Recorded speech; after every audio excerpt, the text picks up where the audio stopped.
মা, আমাদের তো আর চাল নেই, কাল থেকে কিচ্ছু খাইনি।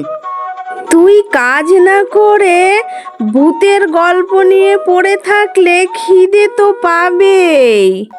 মা, ভূত যদি এসে চাল দিয়ে যেত? ওই সব ভূত টুতের স্বপ্ন দেখিস না বাবা।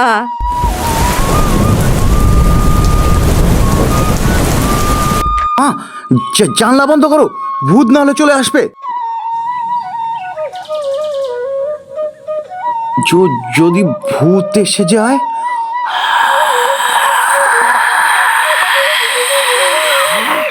শোন বাছা, তুই কি আমার বড় হবি? ওরে বাবা, ভূত! আমি মানুষ, বড় হওয়ার জিনিস নয়।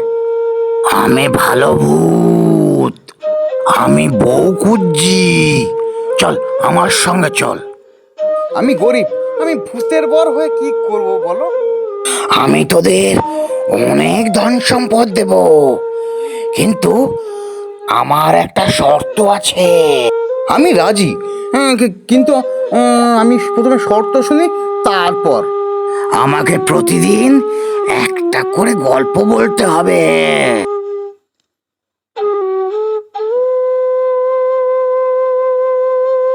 এই নে চাল, ডাল, সোনা, রূপো।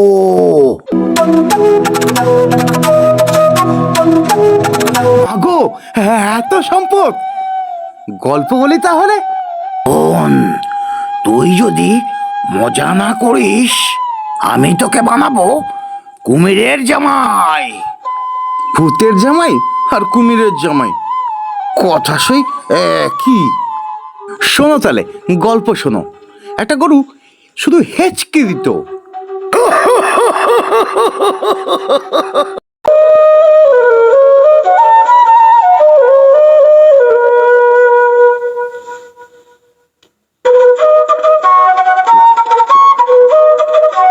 গ্রামে তো ফিরছি, দেখি গ্রামের লোকজন কি বলে।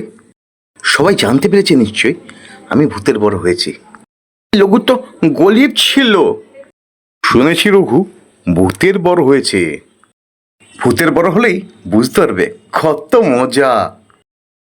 রঘু, তুই তো বাবা তোর মায়ের মুখ একদম উজ্জ্বল করেছিস রে।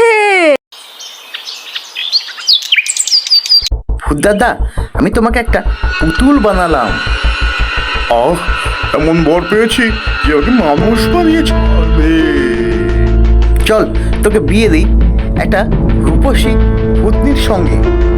না না, আমি তোকে ছাড়া কিছু চাই না। এটাই তো আসল ভূতের প্রেম। এখন আমি কি করব? মহারাজা, এই দিন শোনো দানা। তুই এত ধন কোথা থেকে পেলি? আমার শ্বশুর ভূত। প্রহরী, ওকে গারদে ভরো। না না, উনি ভালো ভূত, ওকে দিয়ে গল্প বললেই শুধু হাসি পায়। তবু একটা মজার ভূতের গল্প বলে সবাই হেসে লুটোপুটি খায়। বাহ, তোকে আমি রাজ্যের মুখ্য হাসির দায়িত্ব দিলাম।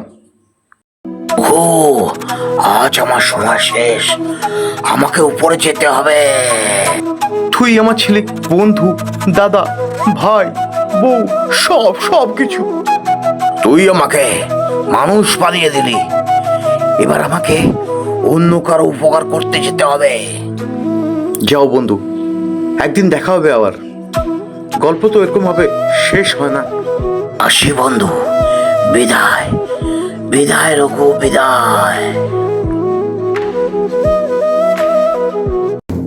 রঘু ছিল ভূতের বর, গল্পে চলতো জাদুসর। ভূত হেসে করতো সেবা, সুখে থাক রঘুর মতো কে বা।